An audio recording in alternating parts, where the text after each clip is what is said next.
us a chance as candidates, those of us that hold the office, and those of us seeking the office, to come around and say thank you. Thank you for the time and the attention that you put to these campaigns.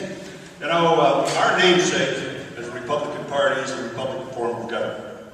And there's several key elements in being a republic and a successful republic. And the reason we've lasted 234 years is that we had certain tenets in our form of government that we said, these cannot be compromised. And one of them is the rule of law. In other words, that's mostly the difference between us and a democracy, is that a democracy, they want to vote on everything. But in a republic, there are certain things that are held and are beyond the reach of the ballot box. Like the first five freedoms in the First Amendment of the Constitution. Freedom of press, freedom of religion, freedom of speech, freedom of assembly, like we're doing here tonight, and freedom to ask your government for redress. You know, the University of Michigan, I think it was the University of Michigan, when I was back in Congress, did a nationwide poll and polled, I don't know, 1,300 people or something like that, and they said, can you name the 5 freedoms in the First Amendment of the Constitution? And less than 8% of the people could name all 5 freedoms. Then they asked them another question. And they said, can you name the 5 Simpsons? You know, the guys on TV. Well, when they asked me that question, I said, no, but I can name 2. Mike Simpson and his wife, Kathy. And they said, no, that's not the ones that we're talking about. But what a tragedy it is that how can we expect to sustain this republic, as Ben Franklin asked us to do, without obeying and without recognizing those major tenets? The other major foundation is the strength of the home.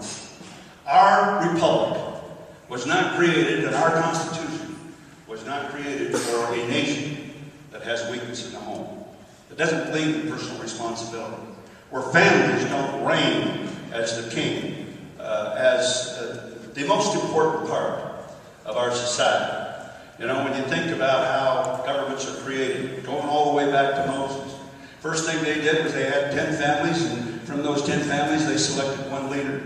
And they did that all over the country. And then those 10 leaders came together and they selected another one, and another one, and another one, until they got to the top of the pyramid. But the basis for that is the family. The basis for that whole structure was the strength of the family itself. In 2005, I decided to lead the United States Congress, and I would tell you we've got some great candidates for that seat. And God bless you. Raul and Alan and Vaughn, God bless you. You're stronger than I am. After spending 6 years in Washington, D.C., I said, I got to get out of this place. And also, Mike Craig. Mike, bless your heart. You and Jim Risch are doing a great job back there. Keep it up. But I just couldn't stand it. I spent 30 years as an officer in the J.R. Simplot Company, and an idea at lunch could be company policy at 1 o'clock. We could move forward, and we could move forward without a lot of talk and without a lot of mother may I's or don'ts. And so I said, you know, I'm going to go home and run for governor. The 10th Amendment to the Constitution, which was referred to earlier, is the contract between us and the federal government. 28 words, obviously wasn't written by a lawyer. Sorry, Ben. And those 28 certain is those powers not delegated to the United States by the Constitution, nor denied to the states by it, are reserved to the states or to the people respectively. You know, it's simple, 28 words. And so that's why I decided to come home. And I'm telling you, in 3 years and a couple of months now, I think we have strengthened the republic that we call Idaho. And I think we've demonstrated to other states, and I can tell you as the vice chairman of the Western Governors Association, we've got a lot of other states looking at us and saying, how do you balance that budget? I said, pretty simple. In that book right there, it says, Article 7, Section 11. It says you can't spend more money than you get, than you take in.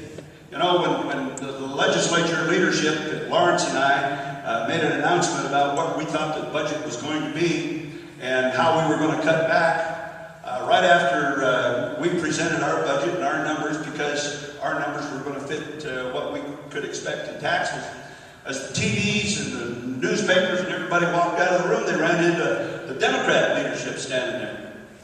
And they didn't have one idea on how they were going to cut back on government. They didn't have one idea for a new efficiency somewhere in our government. They didn't have one idea for any agency that could actually be cut back, but they had 8 taxes that they were prepared to raise. And one of those, and you'll hear our opponent for governor from the other side. You'll hear him talking about this. $1.7 billion in tax exemptions.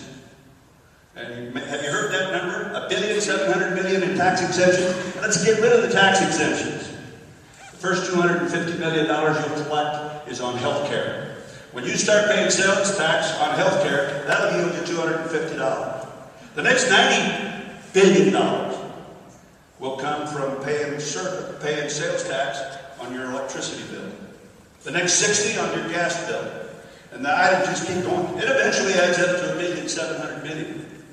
But I can tell you folks, our economy right now can't stand it. We absolutely cannot stand to any increase any of the general fund taxes that we have. That would send a signal, similar to what Oregon just did when they raised their taxes, $780 million. Our Department of Commerce and our office get a lot of phone calls from folks over in Oregon saying, hey, we want to come to Idaho. We want to take a look at some shops that we might open a storefront.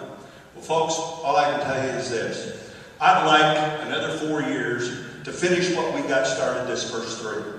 And number 1 on my list is to strengthen this republic in the United States, and let it begin here in Idaho. Let it begin with us. Thank you so much for your attention tonight. Thank you so much for being here.